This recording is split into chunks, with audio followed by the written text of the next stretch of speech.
Before the lunch break will be about dots again. And the session will be, the question is the terrestrial networks. What's more to it than having dots on the map? What progress have we made? Where are we? Where do we want to go? And we have three speakers.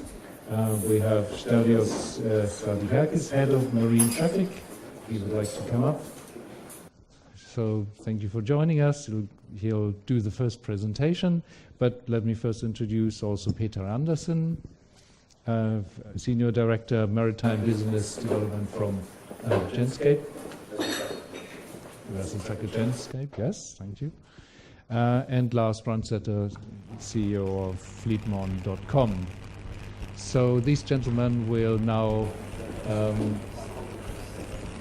get us into the world of terrestrial AIS, and we'll start with Stelios.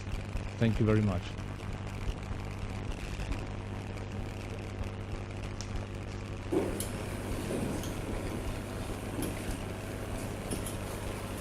So, good morning, everyone. There's two ways to start always. It's a matter of perception. So, I could start by saying that this is my first time in AIS Summit. But on the other hand, what I came to understand is that more or less we are something over 10 years old in the business. I just prepared a couple of slides about what has been done so far, and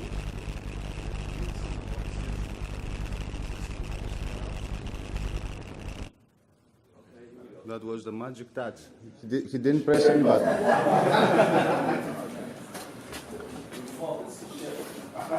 It's optimized already. So this is some short history of marine traffic and what we do. We have been building our expertise over these 10 years of ship tracking. It all started with installing the first AIS receiving stations. So it involved into a large terrestrial network of more than 3,500 active terrestrial receiving networks. And through this process, we believe that we have actively contributed to bringing in more end-to-end visibility and transparency into the shipping industry. To do so, we have been primarily based on making everything available through a freemium model, a lot of crowdsourcing support. And we started getting more and more feedback from actual customers, users, because you can understand that in the beginning it was IT-driven. Now it's more oriented to the product side, to delivering services and products to the maritime ecosystem as a whole. So through this process, trust was built, and this constant feedback loop brings along new ideas and ways to use AIS. And my second slide has to do about an action plan for the future. So I think that this is a twofold approach. The assets are the vessel, of course, that we monitor. And it's also about the port where all the action takes place. And since we have been having this discussion about satellite AIS, I think that the advantage of terrestrial AIS is the higher granularity that you can get in port. So, call for granularity will be a necessity. You can see that we think that from our position, and given that marine traffic has a really wide reach in the audience, with more than 6 million distinct users per month and 1.5 million registered users, we're in an excellent position to help towards facilitating standards adoption and dissemination, which is a necessity to go further. We perceive AIS as an already established protocol that can bridge technological gaps between ports that evolve fast and ports that are underdeveloped, so that there is a unique way to have end-to-end visibility when any voyage is planned, and knowing beforehand conditions that may be in the next port of call to allow for productivity gains for the whole, not just the shipping industry, but the whole supply chain infrastructure. To do so, we keep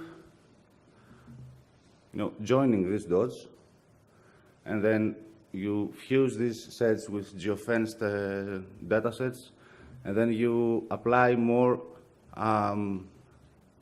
data sets to them. You keep creating new, which when you fuse them again, you keep going a step further.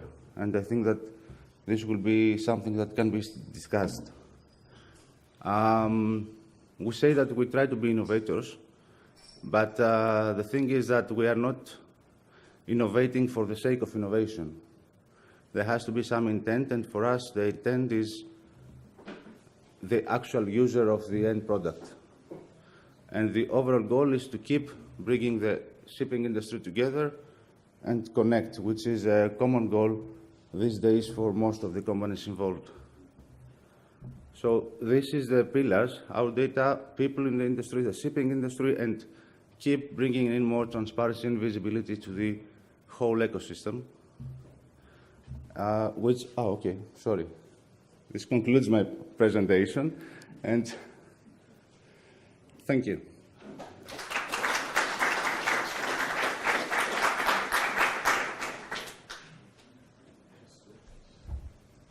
Thank you very much indeed. I wasn't really expecting such a short presentation, so therefore I was in the back. So I'm very grateful, actually.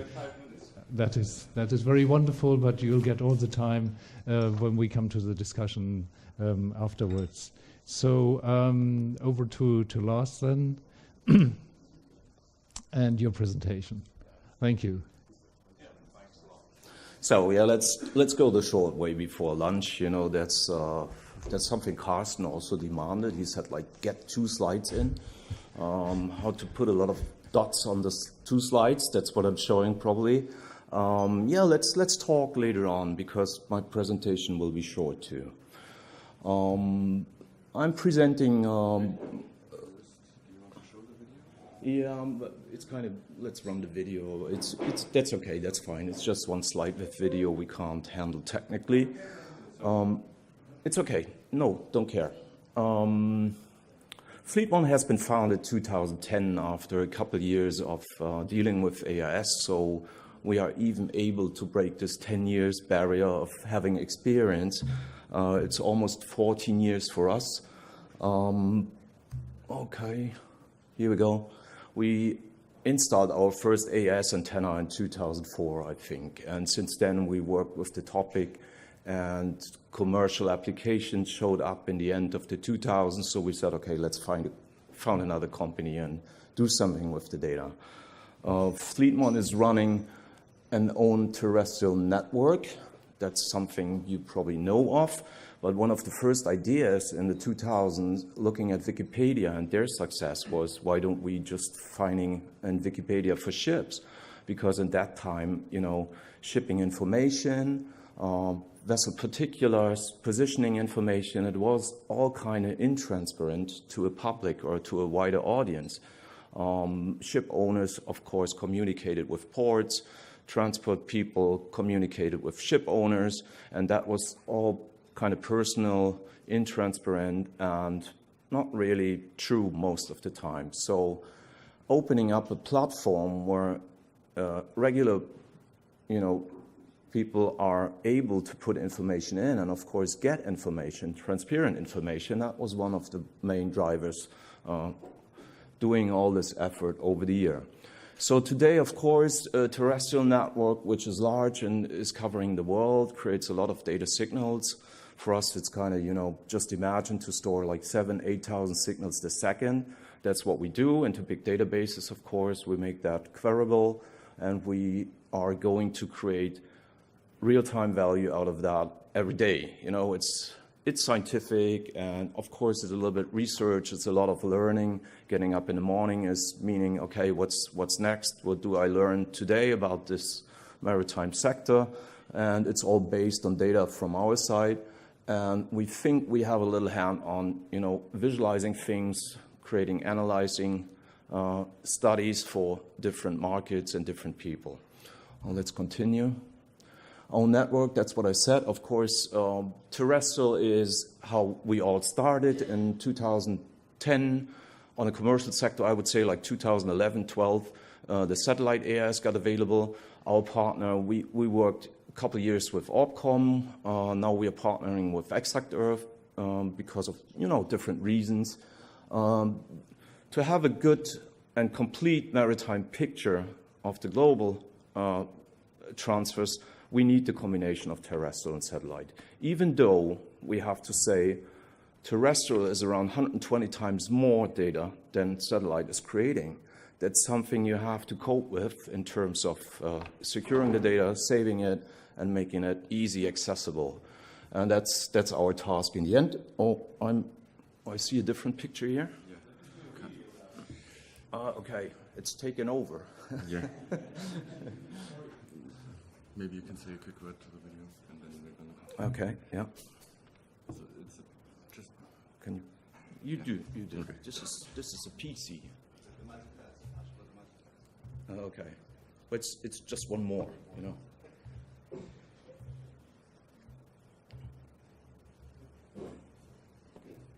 Okay, So here you go. Of course, the data is available. We sell the data via APIs and services. But what we really did over the last years is specializing in the logistics sectors. We talked to lots and lots of clients having needs for ETA information, for securing their transports, for estimating what goes wrong on their way over the ocean, between ports. Port congestion is something which shows up as a topic over the last years. That's what we're dealing with, and we do this in individual projects. Of course, we have this website. I mean, actually it's a really special moment for me too, to have like Vessel Tracker, Marine Traffic, Fleetmon, and all other different projects in one room and talk with each other, because we are all on the same front. We're actually teaching the market and the people what AIS is all about, even though this market is not caring about AIS. They just have to solve problems, and we are using this kind of protocol and technology, which is meant for something different, to answer those questions. And that's a lot of effort. And we were always thankful for everyone in the market just doing this job, because it creates, more opportunities and more actions inside, more ideas, because all those projects are existing and having smart people.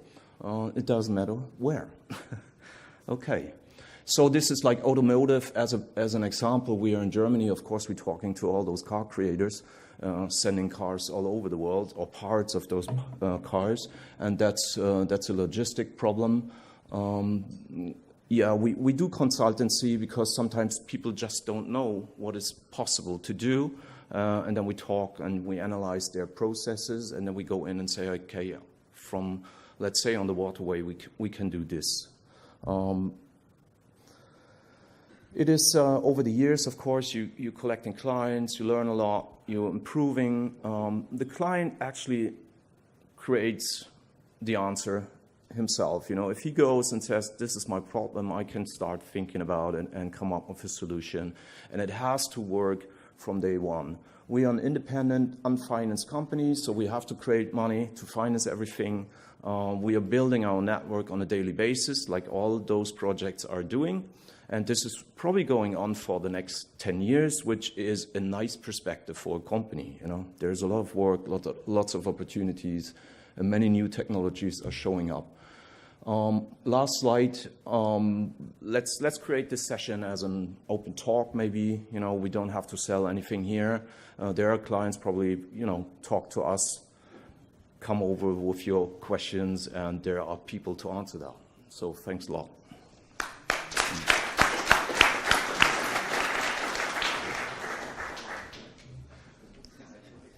Thank you very much indeed, and I think it's great that we're having the big ones here in front of us, and the way you were saying this, that there is a market, it's there, it's available.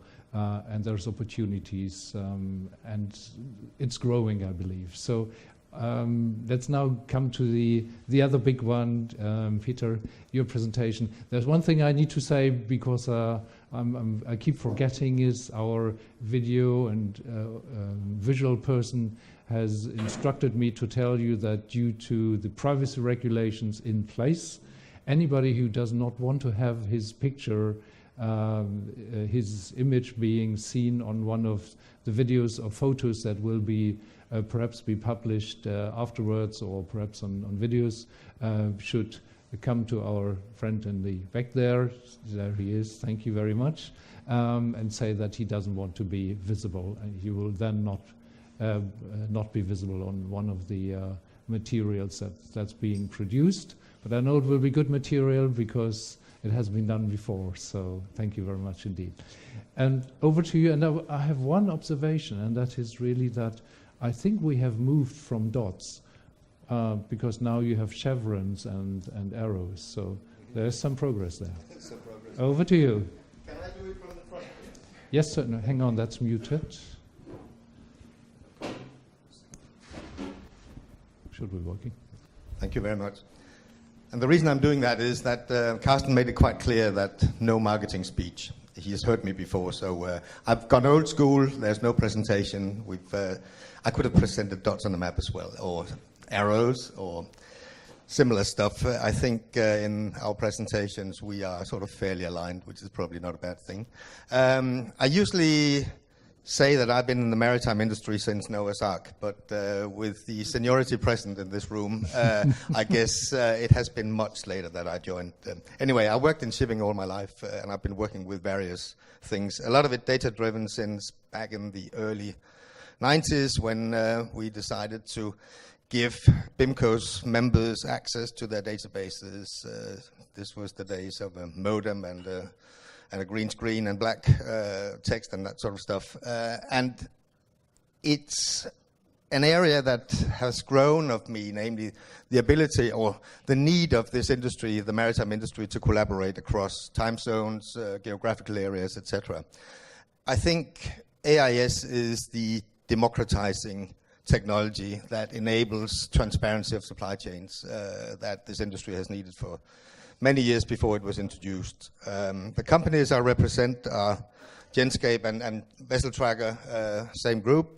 Genscape was established in 1999 by two Enron traders who wanted to create supply chain visibility of the power supply chain, and subsequently they have developed monitoring devices for a number of other areas of the supply chain, whether it's pipelines, storage, refinery capacity, etc. So I usually say that we develop spy technology and deploy it legally. Naturally, if you're engaged in monitoring the energy supply chains and indeed other supply chains, the maritime component becomes quite important early on. And Genscape started working with a little company over in Dublin called Commodity Vectors about 7 years ago, I think it was. They were doing machine learning to create commodity tracking for the LNG sector, and they were big consumers of AIS data.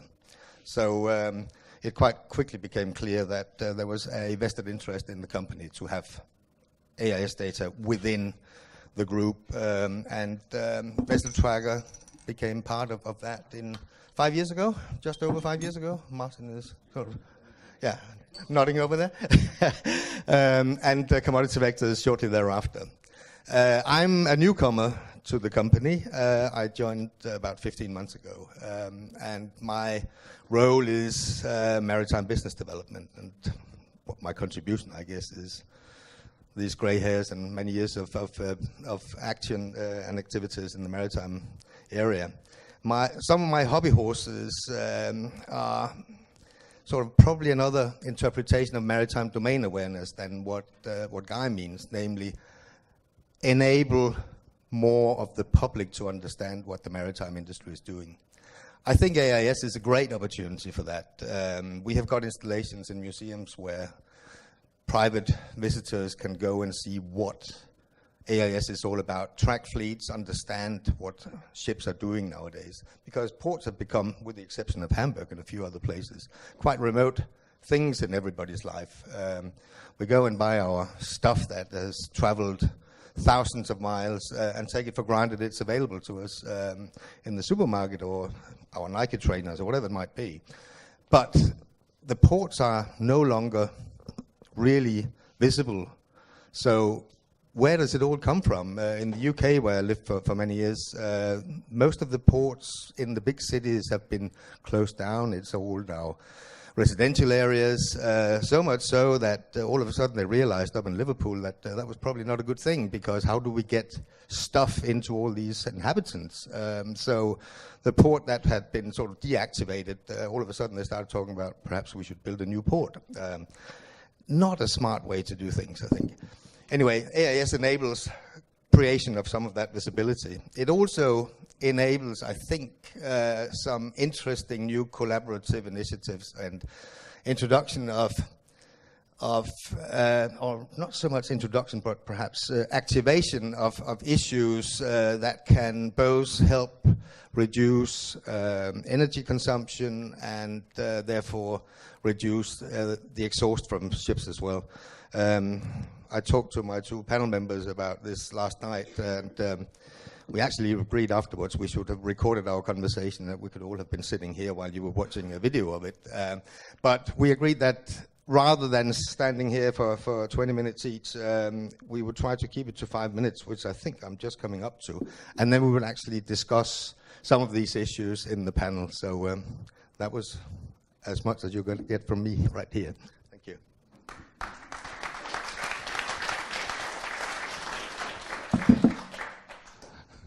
Thank you very much. I find it really inspiring how, with the sort of most traditional services that we have, which is terrestrial services, that you have you're creating such an open atmosphere, and let's see how we continue making something out of this. If you'd like to take a seat.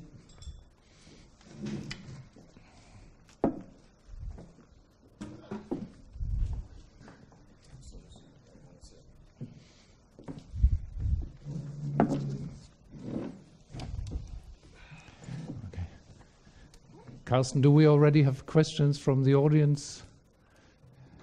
There is one fundamental question. What is the difference between satellite and terrestrial AIS? So maybe Lars can answer this, because he has built quite a few AIS antennas by himself. He also has a sailing boat with an antenna on. So, yeah. Yeah, this is what I said earlier on. You know, people simply don't understand the techniques, and they shouldn't be, you know, too much concerned about those techniques. A satellite AIS is actually just an antenna mounted to a satellite, receiving the same signals we can receive with antennas mounted at the shore side. So AIS started for us like setting up an antenna in a port and seeing the traffic around 20 to 40 sea miles at that port. And if you do this in a scale of, let's say, hundreds and hundreds of antennas, and you look at the map and say, okay, this is where I need one, this is where I need one, then you get a quite combined picture of all the traffic in the world. And this is what all these companies are doing. They're having their own terrestrial network covering the world marine traffic. What a nice name, I must say. This is called. Didn't we say no commercials? If I can add to this, I mentioned the twofold approach before. Like there's a generic call for optimization nowadays to cut down risks of any level, be it financial, be it environmental, be it safety risks. And a major source of creating bottlenecks in the maritime industry is managing port traffic. And I cannot imagine managing port traffic without a terrestrial AIS antenna installed. Because this is exactly what I mentioned about this call for granularity. You need to have everything granular. On a berth level, you need to have frequent positions so that you can capture any proximity events taking place within port limits. And this is enabling added visibility to all stakeholders, not just the vessel owner and the terminal, but also the linesmen, the vessel's crew, and anyone involved in this process to cut down any stall in any part of the process, so that this can eventually enable more effective planning ahead for the voyage and the voyage crew and the managing company or whoever is involved in this. So this, I think, is the competitive advantage of having terrestrial AIS in place. Thank you. Can I just, as we're having such a fundamental question here, once again, if these are all vessels, they all transmit AIS data. And you can either have an antenna in a port, or a couple of them, or you can have an antenna up here in space. And this antenna sees many, many more vessels at the same time. This is part of the collision problem we are talking about.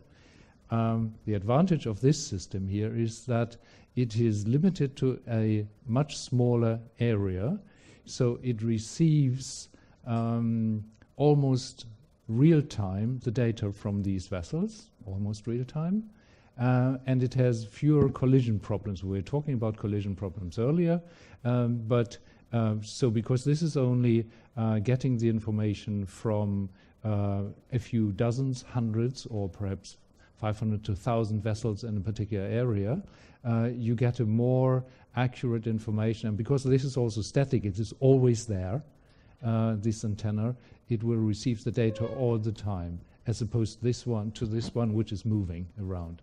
This is why you need that many satellites to get a good coverage and sort things out. Sorry for this layman explanation, but perhaps it helps a little. So next question is, and that is also a fundamental problem we are having since the beginning.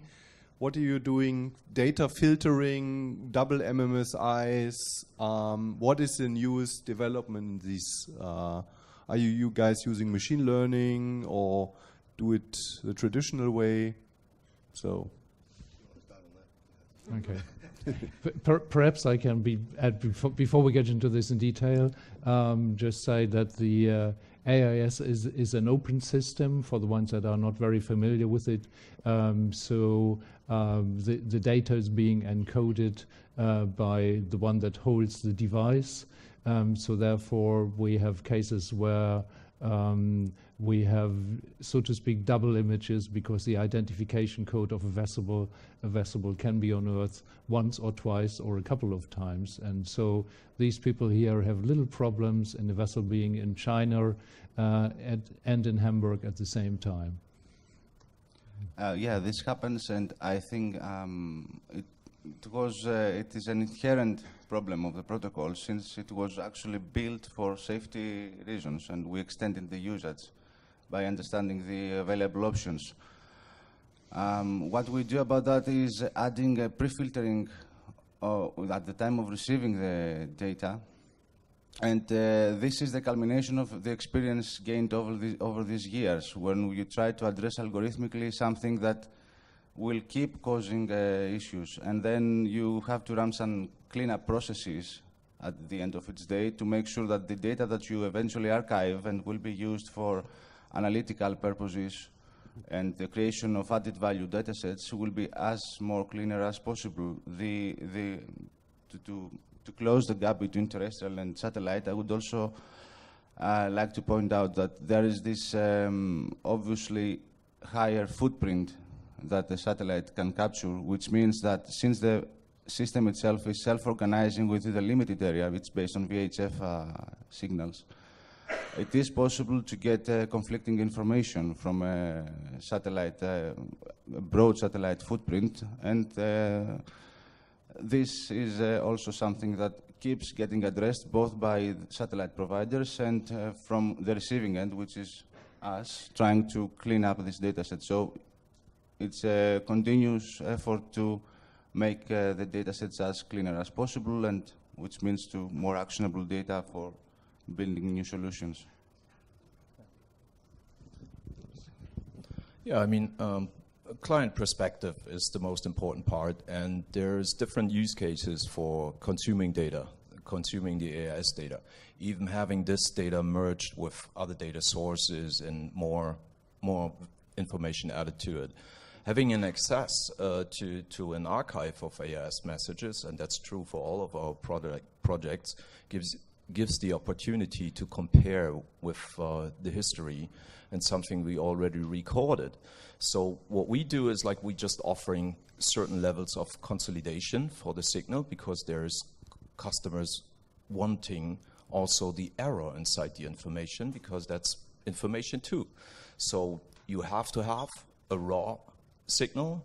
That's what you're receiving from terrestrial or satellite antennas. And there is levels of consolidation where you just clean up those signals. I mean, it's very interesting. WeatherDoc, as a German company, probably takes care for good delivery of solid devices. There's Chinese producers of AIS transceivers. They are sending out their devices, and those are thousands of them, with predefined MMSI numbers. So we have to deal with the problem of seeing like hundreds and hundreds of equal MMSI numbers in our reception. But that's something I would say is somehow solved. And even though I would know what the traditional way is of cleaning up, we all have different, have a lot of if clauses. Okay. If then else, okay. But this is, like you could imagine, if you're receiving thousands and thousands of signals and you have to store them, there's not a whole lot of computing time to look into 2 years of archives comparing, but this is, it's solvable, and technology is developing, I think the issue, I mean, you mentioned about the double MMSIs, and Lars has talked about it as well. I think the issue is the assignment of MMSI numbers to IMO numbers, so you've got a clear idea of the ship in question.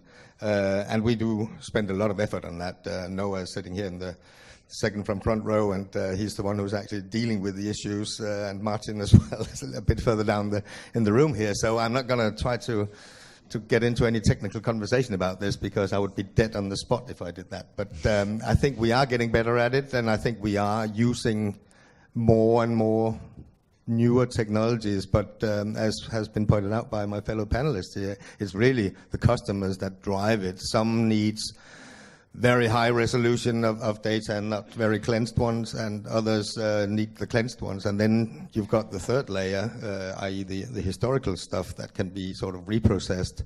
And then we have got the machine learning part, where we identify events and stops in the voyages and classify those based on geofenced areas.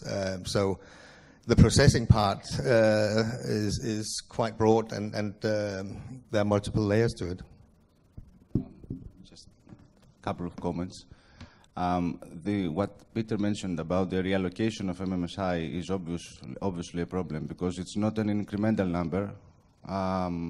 It can be reallocated to new vessels. Vessels tend to change flags.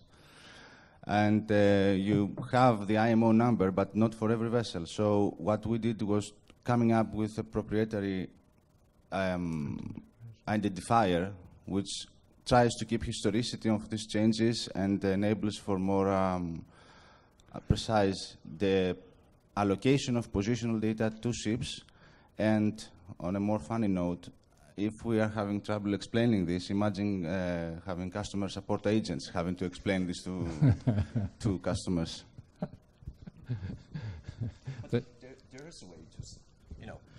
There is a way to say it simple. A ship has a lifetime, and actually it's a hull. And our task is to attach all the information we collect over that lifetime to that certain hull. So it doesn't matter if it got cut up and lengthened for another 10 meters like cruise ships do, or got new flags, or got new ownerships. We need to attach the information to this lifetime hull. That's, that's simple said. Okay. Thank you very much.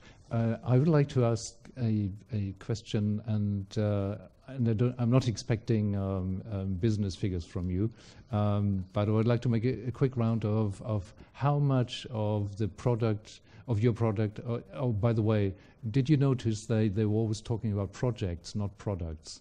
which I really like, because it means that you're engaging in something forward-looking and you have new challenges by customers all the time. My question is, how much are customers using APIs and other media to access your data, and how much is just looking at it?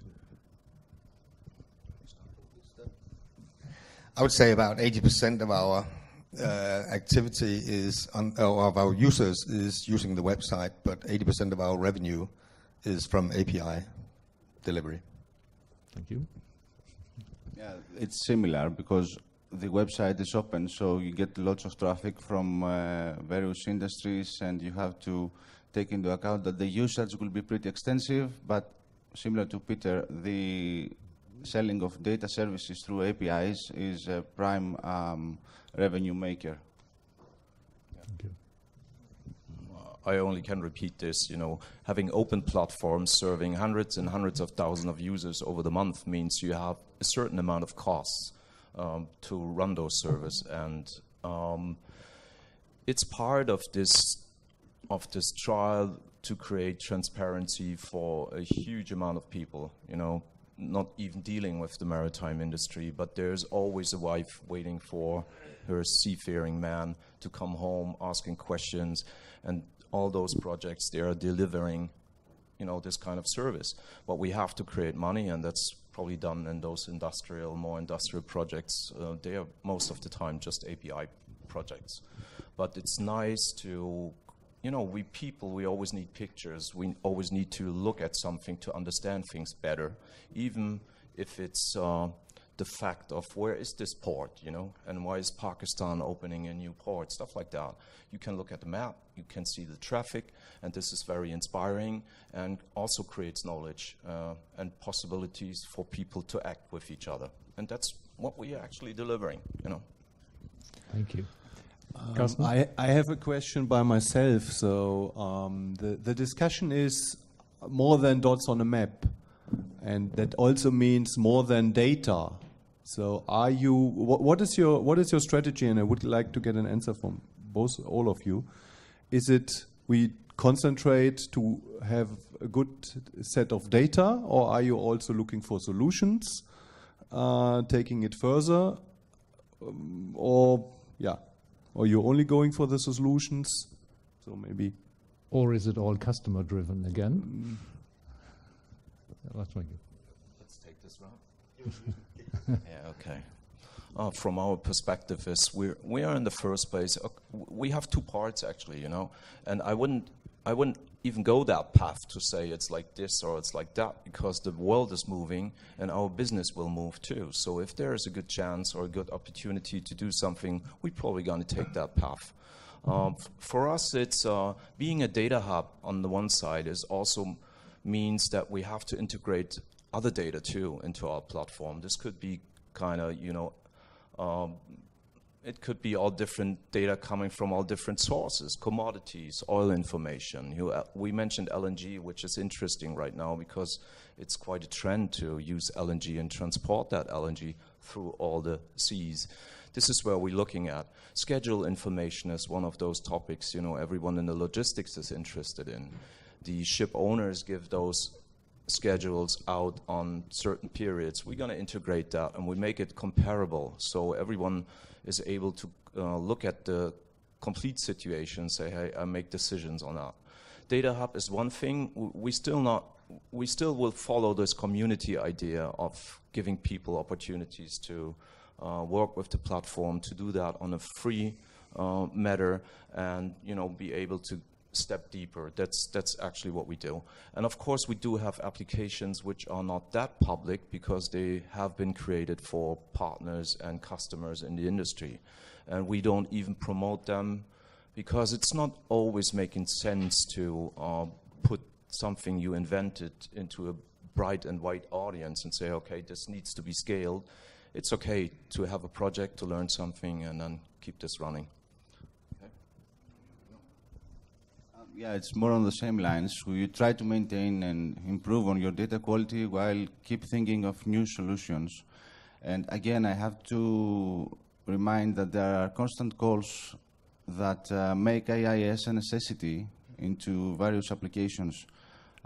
EU MRV and reporting is coming on, IMO, DCS, call for greener shipping, and there are various organizations and leading companies who try to address these issues by thinking of creating new standards or how we can make the systems interoperable and what's the compatibility and all this movement towards digitalization.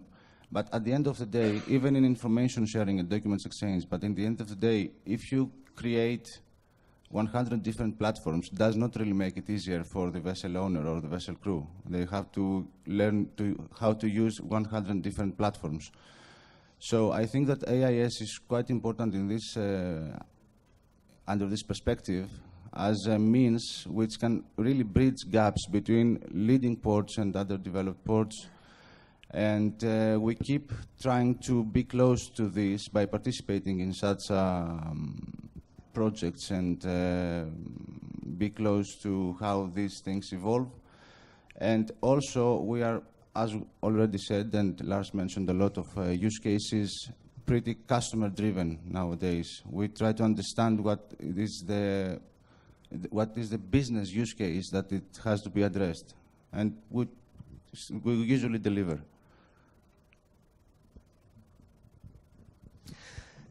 Yeah, I would say we are not an application provider. So strategically, analytics, fusing data from other sources, reference data, and creating analysis of trade lanes or other parts of the industry. It could be destination changes of specific sectors, for instance, is a part of what we're doing. And the focus, I think, will continue to be on delivering more events-based data, where we define the events based on the stops and the geofenced areas, the polygon areas that we've created, to reduce the need for sort of comprehensive processing and therefore opening up the data to a wider market. Okay. Thank you. I would like to pick up something that you mentioned, Stelios, and that is working in bodies that promote interoperability, i.e. standardization primarily. How much is this an activity you're engaged in? And I think I would like to ask the question to all of you, in what are you seeking there? If it is a customer-driven market, then I would expect that the customer will also expect some interoperability to also either freely choose between data suppliers or to benefit from different high-level applications that you are providing. So where are we for standardization and for progressing the entire matter of IAS messages, messaging, processing, and up to the application layer? Well, since we are participating in various projects together, I could certainly kick off with one which is driven by major ports, creating standards for how port call events are being described in order to be able to automate more and more functions and create faster visibility and scheduling of port services is one area. And there's a raft of other activities going on, no doubt, but that's certainly one which I think is the more advanced and where major ports are putting quite a lot of investment into it. Is that industry standards or is this open standards that you're creating? That is a very good question.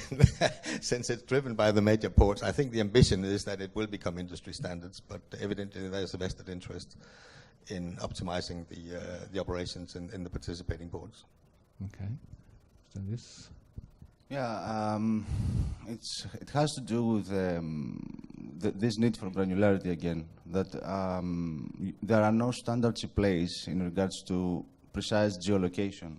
So within a port, you have the pilotage area, you have berths, you have terminals, you have bollards where vessels can berth. And in order to safely capture berth occupancy or berth utilization, or knowing beforehand if the port I'm calling will be able to service me when I get there, is a major fact which has to go through standardization, so that given that the AIS is more or less standardized in the way that you cannot do a lot of things about the contained fields of information and how you transmit it, the relevant standards around and the fusion of more data sets to that have to be the same in order for this to be effective. And this is, I think, one of the major challenges to moving forward, getting to this place of everyone using the same standards. And same question again, are you aiming there for open standards? Are you involved in any of the standardization organizations? We are trying to support any such initiative. Peter mentioned one of them, which is quite major, run by major ports around Europe, with the participation of standardization companies such as GS1 or the UK Hydrographic Office as well. So and some industry leaders in the shipping industry, the oil majors, some of them are in there. So it is gaining traction. There has been the publication of some functional definitions regarding data elements that have to be included in the transmissions, not related to AIS, but to the process of a vessel calling a port. But still, it has to gain this critical mass when it becomes adopted by many ports so that it can be standardized. So under this perspective, we are talking mainly about industry standards, I would say. Thank you. Do you have something? You know, I can't really add a lot to that. You know, the market will demand it. There will be adoption.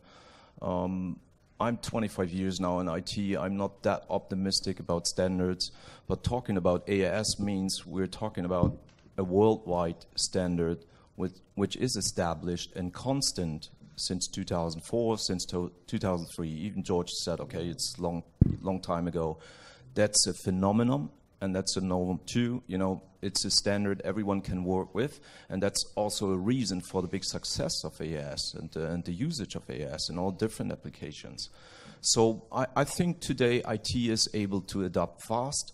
Everyone tries to set standards, of course, in the industry, because that's power, that's money, that's, you know, influence. But like we all know, it changes over time, and there will be some sensible things running longer. AIS is one of those, you know. Well, that's, yeah. Thank you very much. Can we have a last round of questions, if there are any? I'm sure Carsten will be able to make some of you ask a question. Or maybe the question is where we are going to have lunch. It's downstairs, the answer. More questions, or should we take it from here? So if there's no more questions, is there any burning issue? I now turn it around from the podium. There's one that I would like to mention, and I hinted towards it in my sort of opening remarks, namely using AIS-derived analytics to help reduce both fuel consumption and therefore emissions. More than 10 years ago, the concept of virtual arrival was conceived and actually let loose in the industry. BP was one of the first adopters of it, and the purpose of it is that if a ship is heading towards, for instance, a load port, and the shipper knows that there's not enough cargo stem available, that you could negotiate between the operator of the ship and the charterer that the ship could arrive after laycan at a reduced speed. And depending on which charter party clausulation you had, you would either retain as the operator the savings of on the fuel, or you would share it with the charterer, which is more likely in most markets, I think. And of course, with that comes a reduced exhaust emission as well. And in the lead up to 2020 and the focus on GHG gases and the reduction of that, I think this is an amazing opportunity where distilled AIS data can actually contribute to map out and benchmark the void speed that should be used, fused with other data like weather data. And all of a sudden, this becomes something tangible that can be applied to a wide audience. So that is one of my hobby horses, Randover. Okay, thank you very much, Peter. perhaps this also fires a few ideas with the hackathon participants. The sort of this line of ideas we're having. Do you want to add? Yep.